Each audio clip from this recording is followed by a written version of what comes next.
Председател на собранието ќе биде избран во оваа сала, во друга сала, на скалите, во амфитеатар на правниот факултет во Ману, рече Заев во неговото излагање на говорницата, од каде го повика председавачот на седницата Трајко Велјановски да не ги крши деловникот, законите и уставот на Република Македонија. Тој најави пресконференција во собранието.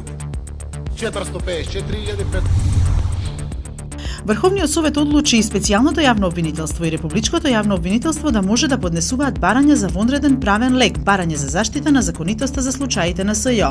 Односно, кривичниот совет на Врховен може да одлучува по барањето од Зврлевски да го ослободат од притвор Сеат Кочан.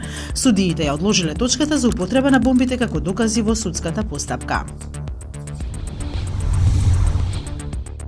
Францускиот апелациски суд во градот Колмар одлучи да го ослободи лидерот на Алијансата за иднината на Косово Рамуш Харадинај, кој српското обвинителство го товари за воени злосторства во Косово во досните 90-ти години.